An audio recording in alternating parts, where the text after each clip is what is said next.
Fright Night skins are out, and if you haven't seen them, then they are pretty damn good. I will tell you all of the lore splits in 2 sets. One with this year's champs, and one with the last set of Fright Night champs. I'm gonna say the lore of each champ individually, then how they relate. Let's begin with this year. Let's do Zeri. The scene is set in a location called Creepaway Camp. The head counselor, nurse, and necromancer at Creepaway Camp, Zeri wears many hats. Always ready to graft a hand or stitch up a mess, Zeri never leaves a camper behind. So when she drowned, campers put on their thinking caps and did as she had taught. A few stitches, a zap, and Zeri was back. Honestly, Zeri's bio is the least interesting out of all of them, but I like how they use the word zap. It kind of references her electrical abilities in League of Legends. Next we have Veigar, and his story goes like this. In the dreadful woods, campers scampered about with glee, gathering fallen branches from the cursed trees. They tossed them onto a pyre, read incantation, and form the flames. Veigar erupts. So I'm assuming there's some sort of ritual going on that brings Veigar back to life, kind of like a summoning spell. And after Veigar we have Pyke, and his story goes, campers flail their way to shore, desperate to escape the crazy lifeguard dragging them to the death. Pyke scarily whistles, filled with dread, ready to accept their fate. The campers are met by the fisherman giving them 2 thumbs up.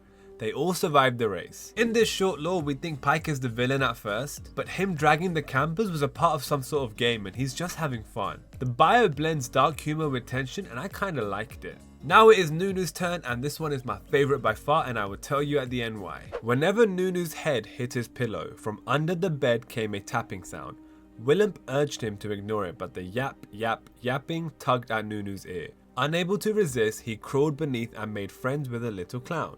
And just a fun little fact, in the splash art, you know the phrase the monster under the bed? Well, it's literally Willump. And finally at Creepaway Camp we have Shaco. Cast beneath the floorboards with mold, confined within a simple toy, Shaco plotted worldwide doom.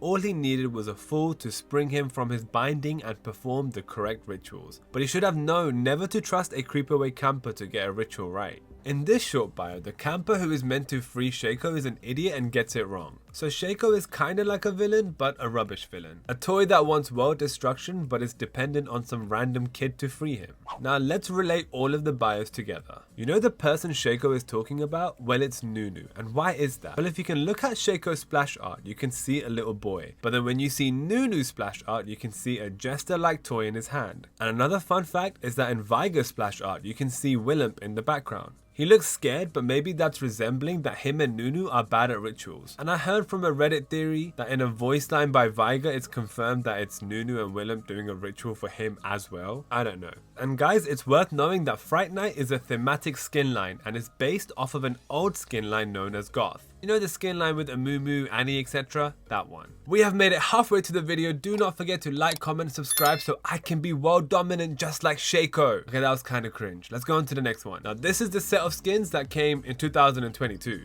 Let me set the scene. Across the land is a house called the Toadstool Lodge. The lodgers in this place can be monsters at times too. Mother Glask, aka Renata, is always there to welcome everyone. So let's talk more about Mother Glask. Tender, loving care and spoons of sugar spice and all the other things that make a mummy nice. It choked her throat and lungs and showed her virtue's vice. Some children love the dark. That's the Mother Glask's advice. In case it confused anyone, because I can't lie, I was confused when I was reading this, but Renata is a stereotypical mum. Kind and stuff, but at the same time, she can be twisted and understands children who are born in the shadows. Cool little twist. Next up is Draven. Draven's vivid violence gives everyone a fright. Hide and seek is higher stakes these days at night. There's no escape for you, he cackles with delight. But say his name 3 times with praise and he might forget the fight. Well, Draven's his usual self. Crazy and excited chasing people in hide and seek, kinda like his real lore where he plays the arena boss. The coolest part is when it said if you say his name 3 times, he gets all excited. Because from the lore, we know that Draven is a cocky showmaker. And side note, I don't know if you've heard of Beetlejuice, but he has a similar little tone where if you say his name 3 times, and I feel Draven's bio is inspired by that.